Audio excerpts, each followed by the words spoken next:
damos paso a la siguiente presentación.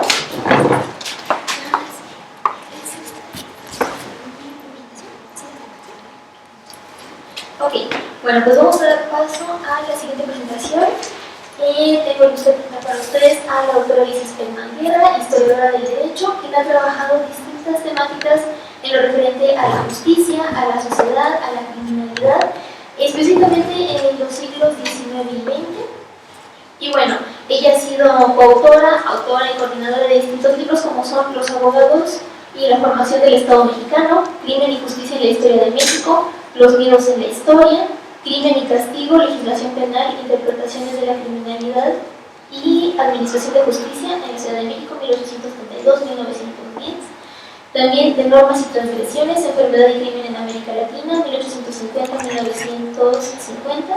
Y bueno, toda esta amplia trayectoria de la doctora Speckman Guerra nos lleva a hacer mención de los premios otorgados por la Academia Mexicana de Ciencias, el primero de ellos por la mejor tesis doctoral en el año 2000 y posteriormente por investigación en el año 2007.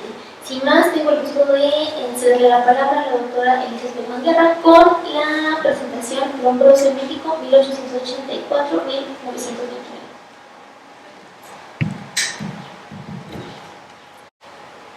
Muchas gracias. Antes que nada, muchas gracias por la invitación a participar en este evento y en esta mesa. Bueno, voy a cambiar completamente de tema y de época. Soy historiadora, efectivamente. Y bueno, yo les voy a hablar de la presencia de las ideas de César Lombroso en México. A principios del siglo XX, en Europa, tenía gran impacto la escuela positivista de derecho penal, nombre que viene por la influencia tuvo en esta escuela la corriente kantiana, la filosofía positivista. En general, el positivismo parte de la idea de que el método de las ciencias naturales puede aplicarse a las ciencias sociales. Por lo tanto, la ciencia permite conocer la problemática social y resolverla.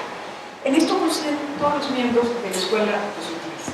Sin embargo, la escuela positivista se dividió en dos corrientes. La tendencia francesa, que consideraba que las causas determinantes de la criminalidad se encontraban en la sociedad o en el medio ambiente, y la escuela italiana, que consideraba que estos factores se encontraban en el organismo del crimen. El creador de esta escuela fue César Lombroso, fue la escuela que más influencia tuvo en México. Lombroso nació en 1835 en Verona, nació de una familia industriales, estudió medicina, estudió psiquiatría, se interesaba mucho por la anatomía y la fisiología del cerebro, fue director de un manicomio, publicó obras sobre enfermedad mental, cretinismo, y con el tiempo se fue interesando por la medicina legal para en 1876 publicar su obra más conocida, El hombre del lenguaje. Entre sus principales seguidores se cuentan Enrico Ferri, Rafael Garófalo, Scipio Sigele o Julio Fioretti. Sus ideas básicamente se sintetizan en los siguientes principios. Lombroso creyó que existía una relación entre estructura física y conducta. Básicamente, una relación entre anomalía física y conducta criminal. Por lo tanto, concluyó que los criminales presentaban una estructura orgánica diferente a la que presentaban los hombres honrados, y que esta estructura o esta anomalía se heredaba. Escribió Lombroso en una cita muy pequeña que les voy a leer porque resume su idea. La criminalidad, el hombre que delinque, el comportamiento violento y antisocial no son resultado de un acto consciente y libre de voluntad malvada. Se trata al contrario de sujetos que tienen en sí mismos una tendencia malvada innata, ligada a una determinada estructura psíquica y física radicalmente diferente a la normal, y que se manifiesta en sus mismos caracteres fisionómicos. Lombroso entonces sostuvo que los criminales presentaban rasgos diferentes al resto de los hombres y en un principio habló de un tipo criminal, es decir, creyó que los criminales de todas las razas que cometían cualquier tipo de delito presentaban un tipo uniforme, resultado de una degeneración mórbida. Sin embargo, con el tiempo fue matizando un poco estas ideas y admitió que se trataba más bien de tipos criminales, porque los responsables de cada delito, por ejemplo los homicidas o los violadores o los ladrones presentaban rasgos específicos. Esto recibió muchas críticas y a la vez permitió que la propuesta fuera matizándose aún más.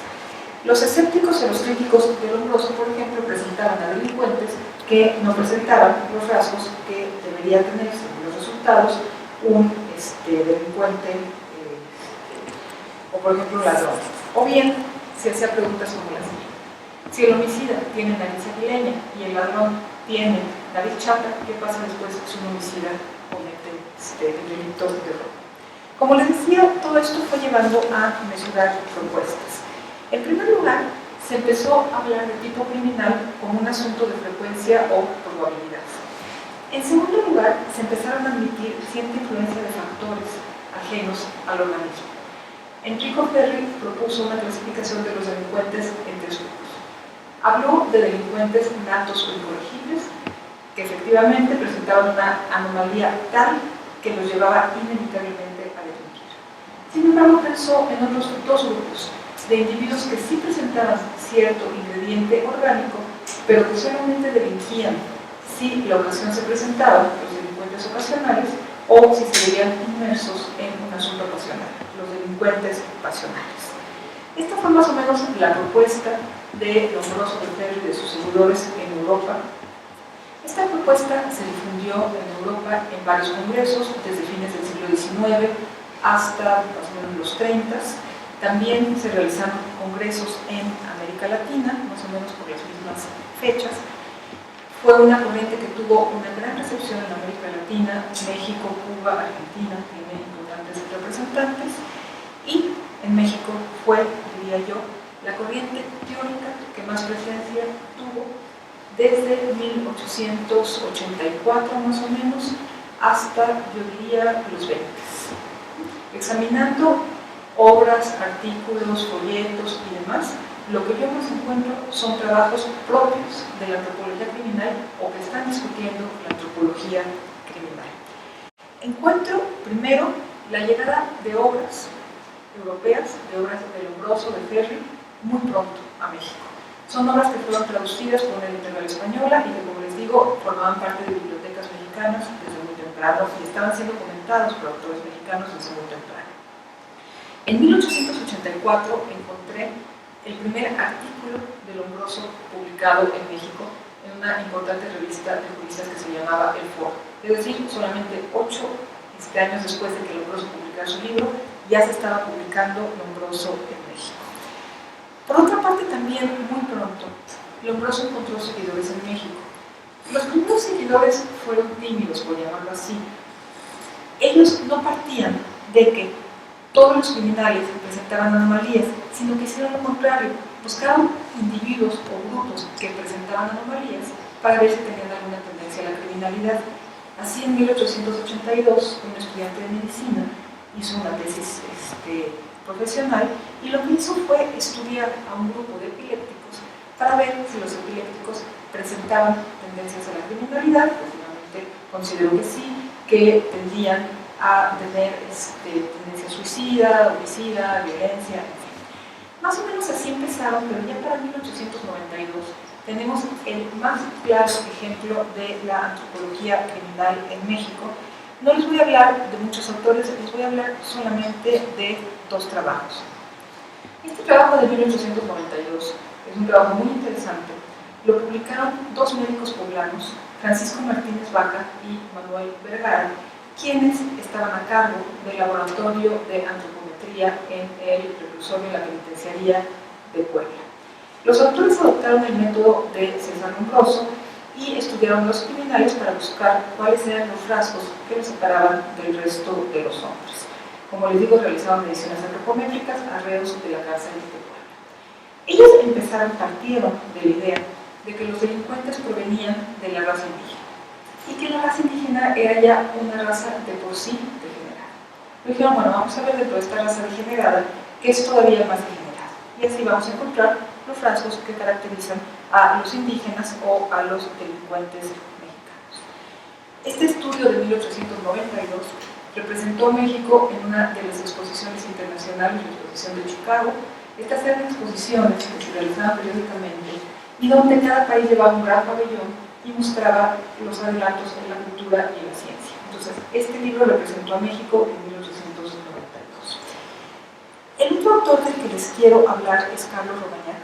Carlos Romañac fue un autor muy interesante, español, periodista, que poco a poco se fue interesando por la criminología, acabó siendo director de la policía, muy interesado en introducir métodos científicos en la investigación de los delitos, dirigió la revista de policía, y bueno, un poco antes de todo esto, publicó una trilogía dedicada al estudio de criminales internos en las cárceles, ahora la cárcel de Belén de la Ciudad de México.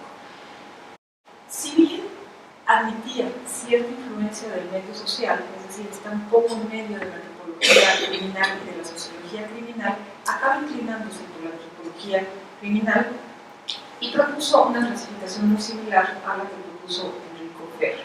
Habló de criminales por herencia, de criminales por ambiente, influenciados por el medio, y criminales influenciados por la circunstancia, la influencia del momento, pero como les digo, todos ellos con ingrediente orgánico. Él estaba muy interesado en las entrevistas por encontrar antecedentes patológicos en la familia, antecedentes patológicos físicos, alcoholismo, violencia, epilepsia en madres, padres, tíos y abuelos. Bueno, ¿a qué conclusiones llegaron todas estas gentes, tanto en Europa como en México? Y les voy a hablar solamente de las conclusiones a las que se llegó en México o de las conclusiones de autores europeos que se publicaron en México. Es decir, de lo que se escribía o de lo que se leía o se comentaba en México. Bueno, el primer asunto. Coincidieron, como les dije desde el principio, que los rasgos o las anomalías se transmitían por herencia. Carlos Díaz Infante, mexicano, escribió: si la herencia mórbida es un hecho, también lo es la herencia que transmite inclinaciones o tendencias al crimen.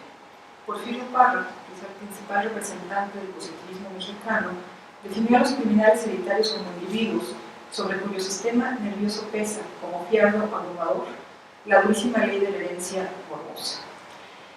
Tomaron, como les decía, resultados de estudios de italianos y europeos. Se citó, por ejemplo, el trabajo de un italiano, Giulio Sibeli, que había descubrió en Italia que había una aldea que presentaba índices de homicidio mucho mayores que el resto de Italia. Entonces fue a esta aldea, empezó a entrar a procesos por homicidio, por robo, y se dio cuenta, digamos, estos son los resultados del estudio de este hombre, que en una sala estaba siendo juzgada la madre por homicidio, en la de junto el hijo por robo, en la otra el hermano por fraude. Y entonces concluyó, es que es clarísimo, en Atenas el crimen se hereda de familia a familia. Entonces, este es el tipo de conclusión que tomaron los mexicanos. Ahora, no se hablaba de herencia directa, ellos hablaron de atavismo o de herencia alternativa e interrumpida. Les voy a leer una definición tomada de Francisco Martínez Paco.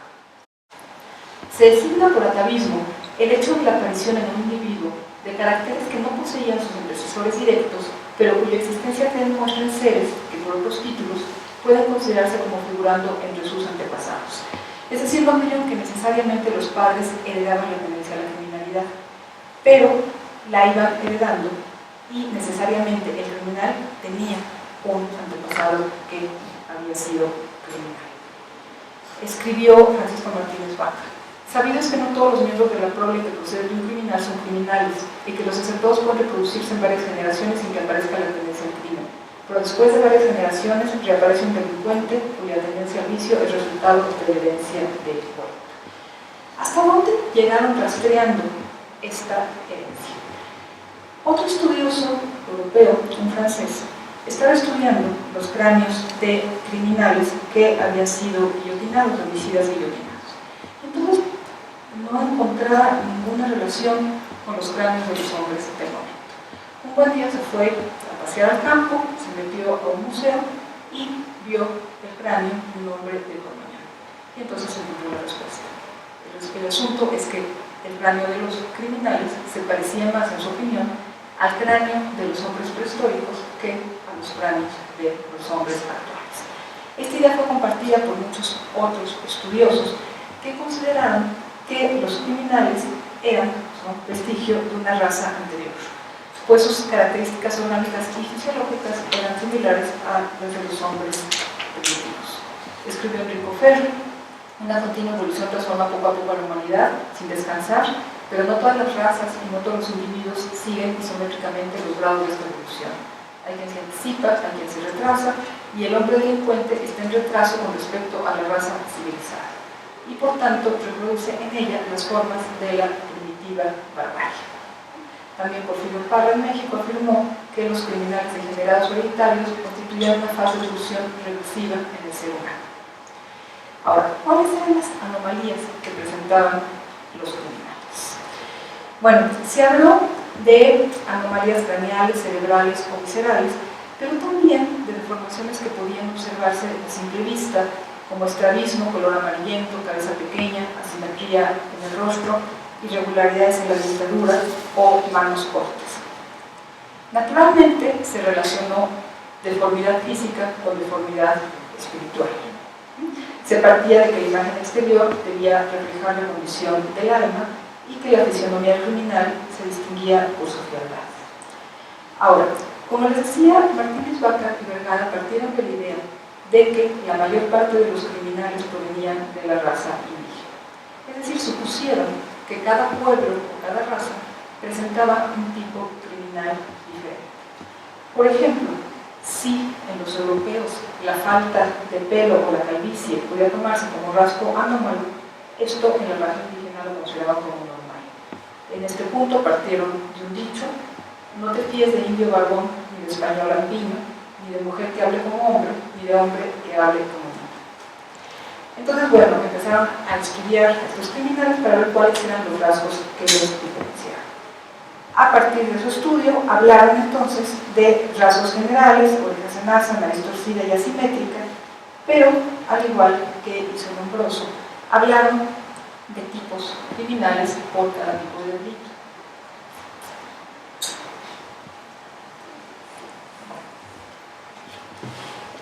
Entonces, en esta primera tabla pueden ver heridores, ladrones y violadores. Según los resultados, los heridores, y pueden ver del 1 al 5,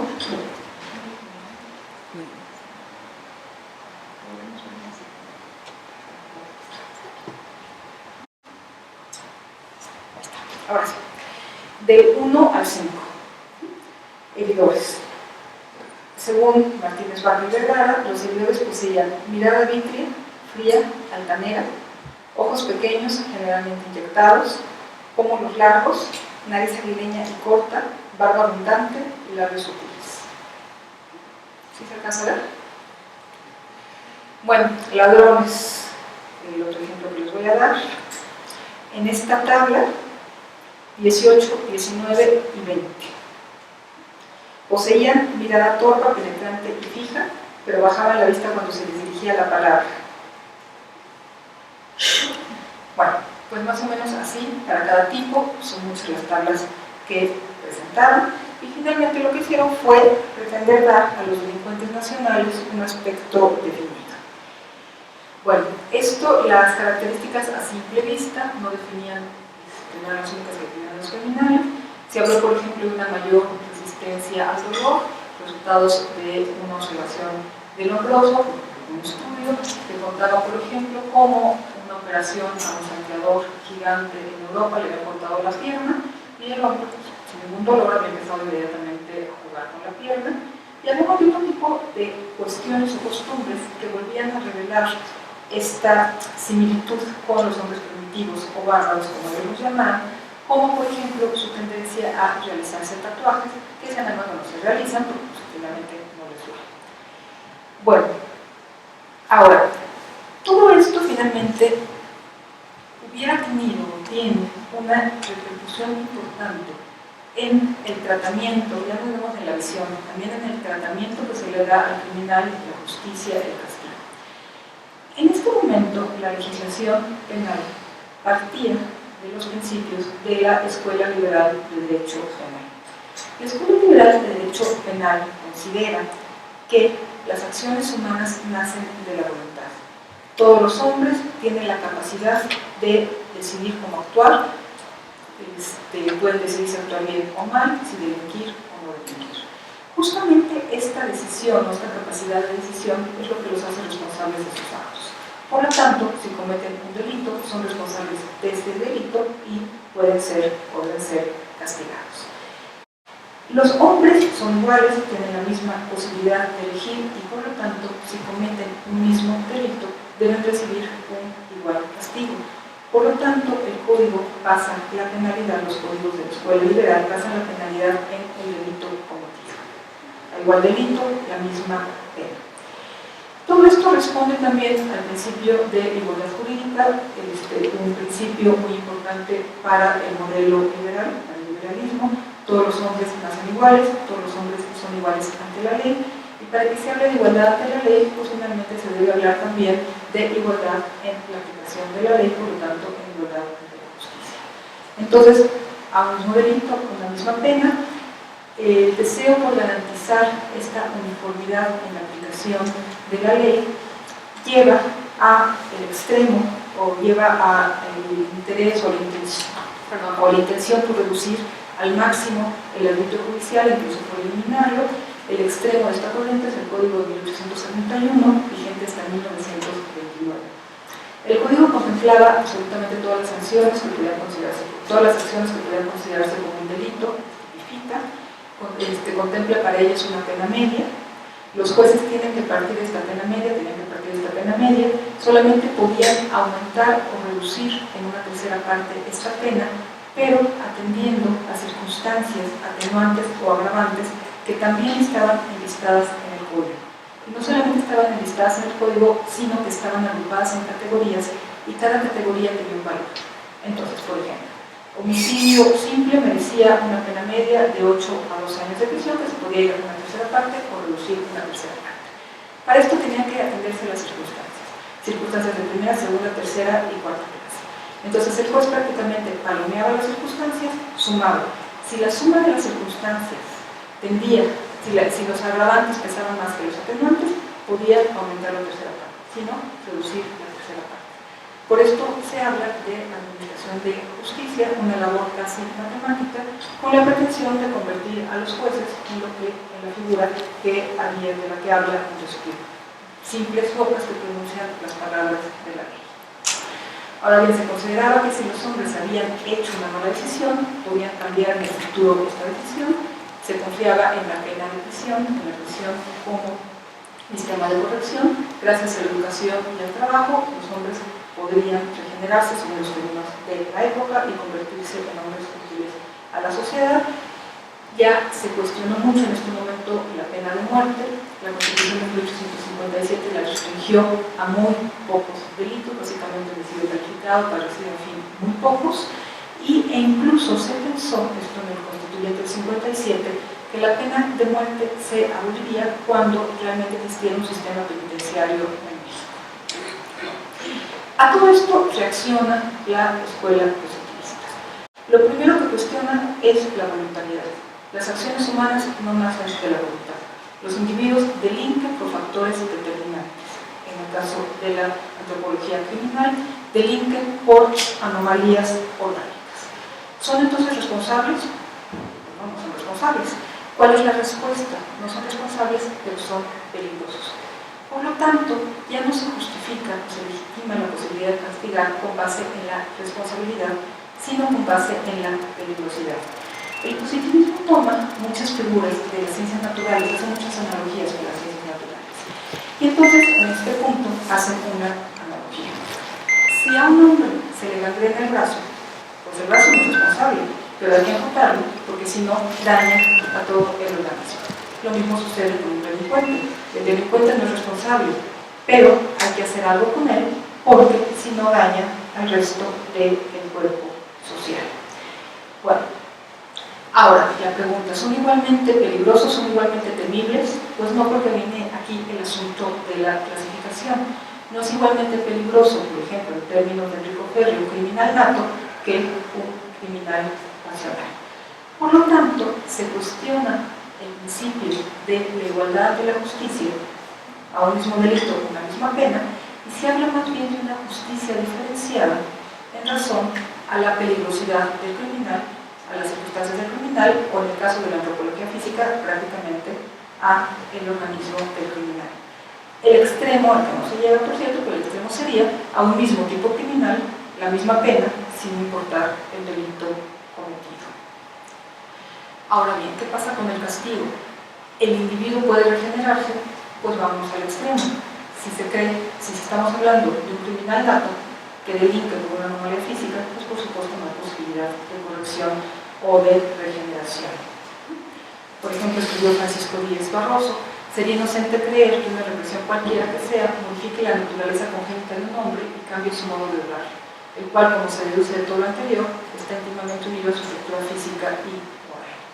Carlos Romaña escribió también que el método represivo no tenía la capacidad de alterar las manifestaciones cerebrales o morbosas de un individuo, las debilidades de su sistema nervioso, en fin. Bueno, ¿qué hacer entonces con los incorregibles? En la época se habló de dos tipos de cirugía: la cirugía física, es decir, corregir la anomalía cuando esto era posible, o Jesús Urueta habló de cirugía social. ¿Cuál es la cirugía social? O la pena de muerte, o bien el destierro. Habría consecuencias, digamos, la escuela de antropología criminal o de criminalismo orgánico, llevado a sus extremos, o sea que tampoco sucedió, hubiera podido llevar a situaciones realmente peligrosas o alarmantes. Por ejemplo, hablar de prevención o de la posibilidad de localizar a los criminales y hacer algo con ellos, aislarlos, antes de que delinquieran. ¿Por qué? Porque desde niños podían presentar los rasgos físicos que los llevarían a delinquir. Otra cuestión sería simplemente impedir la provocación de los criminales, porque esto impediría que la anomalía se fuera heredando a generaciones. En México no se adoptan este tipo de cuestiones. La esterilización, tanto de criminales, tampoco en Estados Unidos, pero en Estados Unidos, por ejemplo, sí se esterilizan enfermos mentales, y finalmente las bases son las mismas. La enfermedad mental como un asunto que se hereda. La eugenesia, que es la selección o la intervención en la herencia para mejorar la raza, pues finalmente tiene algo de todo esto, aunque un poco más velado. En México tampoco se practican cirugías para corregir malformaciones, en Estados Unidos sí. De hecho, el resultado de todos estos experimentos o cirugías se publican en México.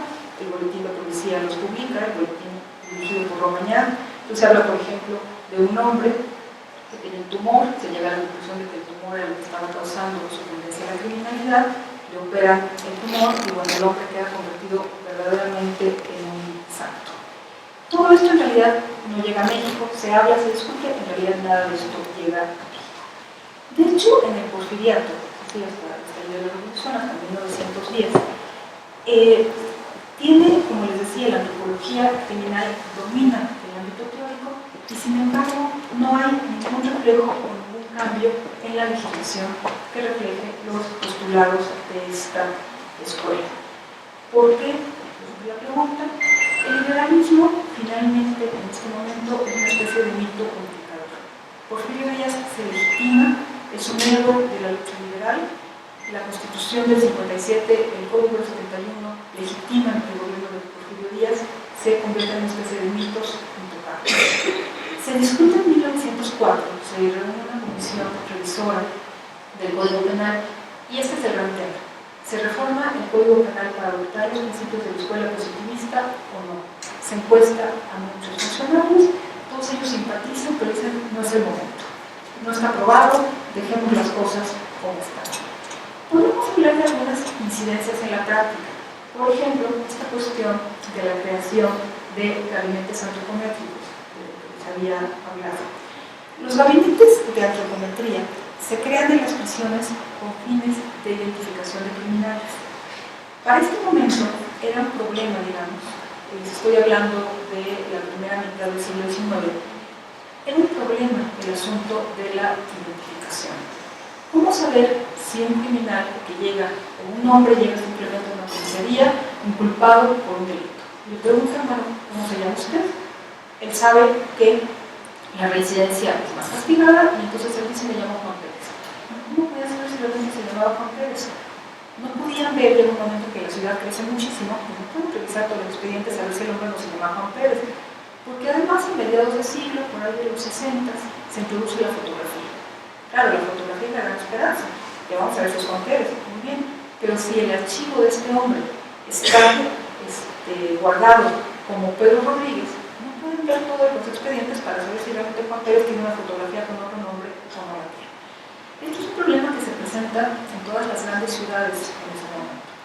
Se publica mucho también en México sobre lo que estaba haciendo la policía francesa.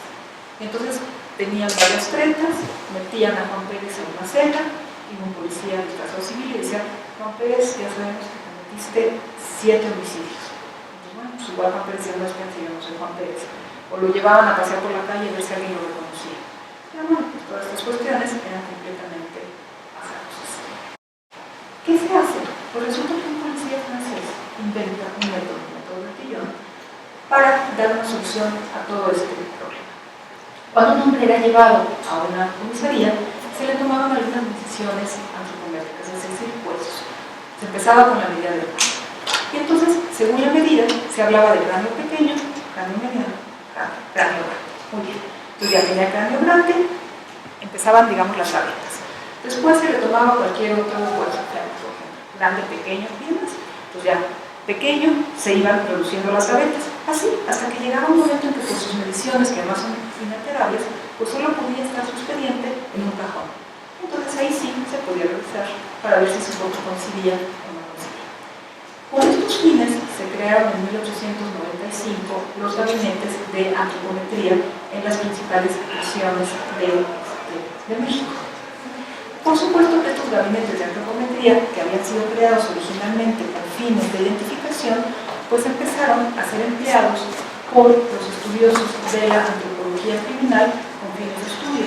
Les decía que justamente el trabajo de Martínez Vaca y de Vergara surge de los resultados del laboratorio de antropometría de la prisión de Puebla. Bueno, ¿cuál podría ser el otro resultado que se empiece a notar en la práctica? Un mayor peso de los médicos y de los psiquiatras en las decisiones de los jueces. Sí se empieza a notar que ya por ahí más o menos de 1908, 1910, empiezan a anexarse peritajes a los expedientes. En el caso de Francisco Guerrero, el chalequero, que se llama el primer criminal serial en México, era un hombre que mataba a varias prostitutas, se le conoce como Jack el Destripador mexicano. Resulta muy interesante porque los peritajes fueron hechos justamente por Martínez Vaca y por Carlos Romagnac. Los dos concluyen que se trataba finalmente de un criminal nato. Por ejemplo, Romagnac concluyó que Guerrero presentaba muchos elementos degenerativos, elementos hereditarios, alcoholismo en padres y tíos, mal carácter de la madre, resultado de causas degenerativas en la línea materna, era un décimo hijo, alcoholismo en el mismo, enfermedades pasadas, traumatismo y demás. Concluyó no cometió sus crímenes bajo la influencia irresistible de la perversión sexual conocida con el nombre de sadismo. Tampoco por la influencia de nutrición morbosa, se trataba en su opinión de un criminal nato. Más o menos parecido es el dictamen de Martínez Vaca. Sin embargo, estos dictámenes no fueron admitidos, no pesaron en ese momento, pero los hubo. Empieza también a notarse la descripciones de criminales incluso a nivel de la prensa de influencia de la antropología criminal. El diario Imparcial, describió al Tigre de Santa Julia, Jesús Negrete, como un antropomorfo. Habló de una fisionomía moral que databa de la época de los trogloditas, con influencia con Ferri y Lombroso, y según el redactor, todo esto se reflejaba en sus mandíbulas salientes, nariz aplastada, fosas nasales hinchadas, grifos gruesos y la actitud que guarda cuando es interrogado y que pone todas las conversiones del problema. Ahora, como les digo, a nivel de legislación no hubo cambios durante el Porfiriato, entonces tampoco durante la Revolución. En el México revolucionario, sin embargo, se realizó una convocatoria para reformar el Código Penal y Procesal en 1925. El cambio estaba ya mucho más abierto a la posibilidad de reforma. El ambiente era mucho más abierto a la posibilidad de cambio legal que antes. La comisión que se conformó unos años más tarde, presidida por Almaraz, optó por inspirarse en la escuela positivista del derecho penal. Desecharon el principio de responsabilidad y optaron por el principio de peligrosidad. Oscilaron entre un determinismo orgánico y un determinismo social, pero tenían claro que la pena, más que la expresión del pecado cometido, debe ofrecer una protección, una defensa de la sociedad contra los individuos peligrosos. Si hubieran llevado su propuesta hasta sus últimas consecuencias y tomado la solución de la escuela positivista, habrían tenido entonces que pensar en un código que basara la penalidad y la peligrosidad de los delincuentes y que pensara entonces en una justicia diferenciada en razón al individuo. Sin embargo, esta solución hubiera chocado con el principio de igualdad jurídica ordenada por la Constitución. De hecho, cuenta Almaraz que el presidente de la República llamó a la comisión y les dijo que podían hacer los cambios suficientes, pero que obviamente no podían alterar las prescripciones constitucionales. Por esto, relata Almaraz, se tuvieron que conformar con un código de transición y renunciar a la posibilidad de redactar una obra perfecta de acuerdo con las modernas tendencias.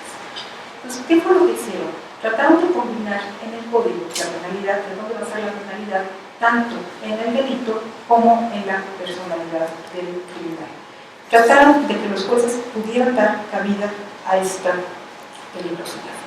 No terminaron con este sistema de agravantes y atenuantes preestablecidos y este sistema de aumentar o reducir una tercera parte a partir de la pena media y a partir de la presencia de estas circunstancias, pero cambiaron algunas cosas. Primero, trataron de incluir dentro de estas circunstancias o elementos que pudieran reflejar las características del delincuente o que pudieran indicar su peligrosidad. En segundo lugar, otorgaron al juez, ampliaron un poco el arbitrio y otorgaron al juez la posibilidad de contemplar circunstancias que no estaban incluidas en el código. Además, ya no hablaron de valores fijos de agravantes y de atenuantes por categoría, sino que le dieron al juez la posibilidad de valorar estas circunstancias según la personalidad y finalmente aumentaron mucho la penalidad o la pena a los reincidentes porque consideraron que esto era reflejo de la peligrosidad. Bueno, también hicieron cambios en la pena, trataron de avanzar hacia una condena indeterminada, tampoco completamente, pero sí en el caso de enfermos mentales o de algunos tipos de criminales. Se eliminó en este momento del código la pena capital, pero lo que hicieron fue destinar las colonias de las Islas Malvinas para los más peligrosos y por otra parte consideraron que esta labor de individualización solo podía encargarse a jueces formados en el derecho, con conocimientos también en medicina, psiquiatría y demás, y por lo tanto consideraron que los ciudadanos, los jueces legos, no podían tener esta posibilidad y en 1929 se suprimió el jurado popular, se profesionalizó la justicia. Bueno, el Código de Almaraz solo estuvo vigente por 2 años. En 1931 se redactó un nuevo código. La comisión redactora se declaró simpatizante de la tercera escuela, es decir, una opción intermedia entre la escuela liberal y la escuela positivista. No desecharon la propuesta de Almaraz del todo, no desecharon la cuestión de considerar el principio de peligrosidad e incluso ampliaron el arbitrio judicial. Ampliaron el máximo y el mínimo contemplado para cada delito y le dieron al juez la posibilidad de graduar la pena con base en la consideración del delito, pero también de las características del criminal.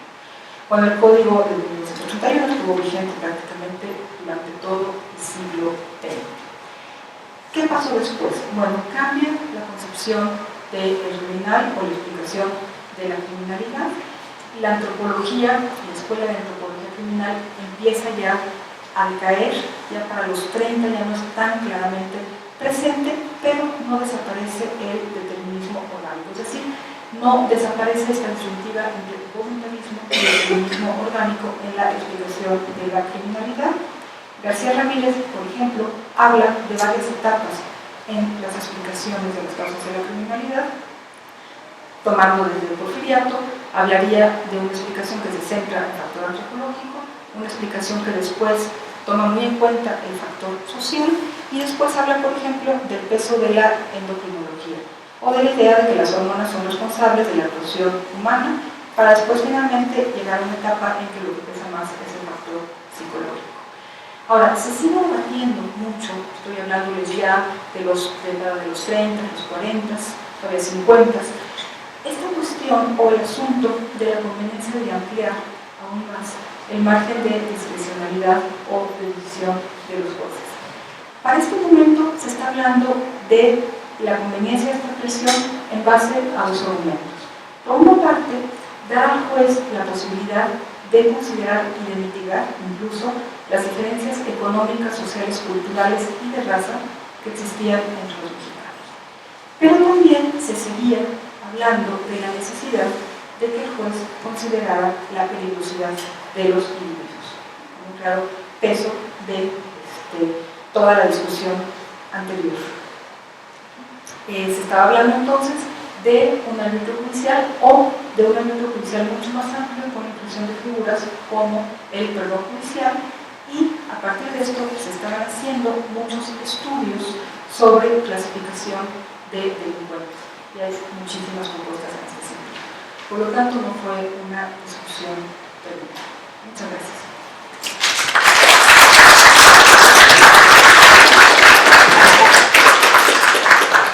Muchas gracias, doctor Steinman. Y bueno, efectivamente ahora ya gracias a este recorrido que nos permite conocer las bases de la antropología aplicada a la criminología positiva, y bueno, que resulta sumamente interesante cómo es que se van dando esas argumentaciones en torno a las capacidades para identificar al otro, a este otro enemigo, y bueno, como se nos acaba de explicar, las medidas a tomar en relación a esto. También un tema sumamente interesante, doctor Steinman, no solamente es la cuestión de la dinámica del debate en torno a la pena de muerte, sino también cómo se crean las colonias penales para aplicar esta segregación. Pero bueno, sin más, mis compañeros ya hicieron el gran favor de pasarles unas pequeñas papeletas al respecto de algunas dudas que tuvieran. Así que vamos a proceder a la lectura de las preguntas que tengan para nuestras ponentes, y en unos minutos continuaremos con esta siguiente ponencia.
¿Mande?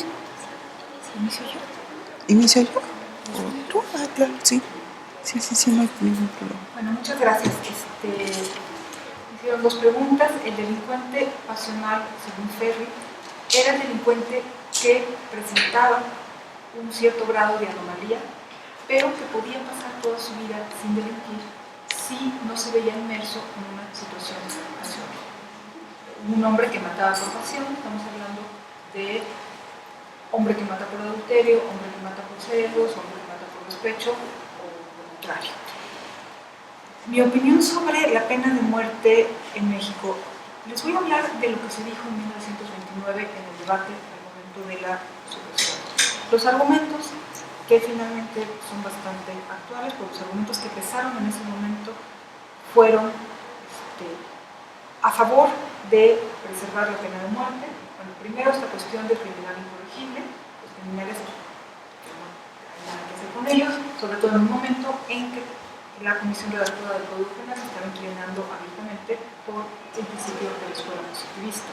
De hecho, Almaraz estaba por conservar la pena capital. Y bueno, se hablaba del carácter ejemplar, nada más ejemplar que la pena capital, y cómo esto podría incidir en la reducción o en la prevención de la criminalidad. Argumentos a favor de la abolición de la pena capital, bueno, básicamente que se había demostrado que la pena de muerte no tenía un carácter ejemplar, que los países donde existía la pena capital no tenían índices menores de delincuencia, que la abolición, cuando se había abolido en otras naciones, tampoco había reflejado un aumento de la criminalidad, y por supuesto, bueno, todo lo que tiene que ver con los derechos humanos y los crímenes humanitarios. El presidente de la República era en ese momento quien estaba defendiendo el fin de la pena capital, y bueno, la Comisión Redactora del Código Penal aceptó finalmente la petición del presidente, y esto era además la tendencia prevaleciente dentro de los juristas y otros especialistas. Gracias, mil disculpas por las interrupciones, que tengo que seguir atendiendo asuntos allá, pero bueno. Me preguntan acerca de la no revictimización y cómo se va a actuar en el nuevo sistema penal en el momento del interrogatorio, donde la víctima, bueno, se refiere más bien al careo, ¿no? Enfrente del victimario testificar. Precisamente parte de lo que se hace con el relato de vida es que las víctimas, las personas en situación de víctima, al tener que reelaborar su historia de vida, a veces es la primera vez que elaboran su relato de vida, le empiezan a dar un lugar y un significado a lo ocurrido. Esto les permite ver de diferente manera, y a veces es el momento en que ya pueden empezar a hablar de lo ocurrido. Y bueno, en algunos casos se ha llegado a hablar, cuando estamos trabajando de manera integral con la víctima, que es como un primer paso en su tratamiento o en su recuperación. A partir de allí, la nueva tendencia es dar este tratamiento integral, interdisciplinario, donde participan psicólogos, psicólogas, médicos, médicas, especialistas, como les decía, médicos psiquiátricos, y el área de trabajo social, precisamente para ir fortaleciendo a la víctima, y que en el momento en que tenga que enfrentar a su victimario ya lo pueda hacer desde otra actitud. También, bueno, se ha estado promoviendo que se utilice, como en otras partes, por ejemplo Gran Bretaña, en que lo que se hace es que se filma el testimonio, se graba el testimonio de las personas en situación de víctima, especialmente cuando son menores de edad, para que sea este testimonio lo que se pasa frente al victimario y no se tenga que volver a victimizar a la persona. Ahora, aquí hay algo muy interesante y que a mí siempre me pareció muy bonito. Una mujer joven, explotada en trata sexual, dice que cuando le estaba golpeando su tratante, aparte de la golpiza brutal que le propinó, le dijo: y todavía falta lo que te haga la Santa Muerte. Y dice: en ese momento yo pensé, la Santa Muerte es mujer, y si es mujer, entonces tiene que saber lo que padecemos las mujeres, y ella me tiene que apoyar a mí. Se levantó del suelo, se salió, atravesó la calle, porque era justo enfrente de una dependencia de la Procuraduría General de la República, y fue a presentar su denuncia, con la certeza de que Solo las mujeres sabemos lo que padecemos y solo nosotras nos podemos ayudar. Esto de que, bueno, no hay que dejar a las víctimas solas. Mientras sientan que socialmente hay un apoyo, también les estamos ayudando a salir de esta victimización, y por eso yo prefiero hablar de personas en situación de víctima. Es algo que se puede trascender. Gracias. Bueno, sin más, damos por cerrar esta primera mesa y procedo a la entrega de constancias para la maestra Eliatriz García Blanco.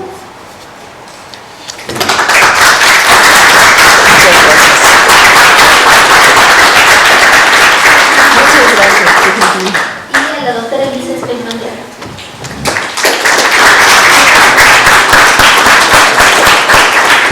Muy bien, en unos minutos daremos inicio con la conferencia magistral.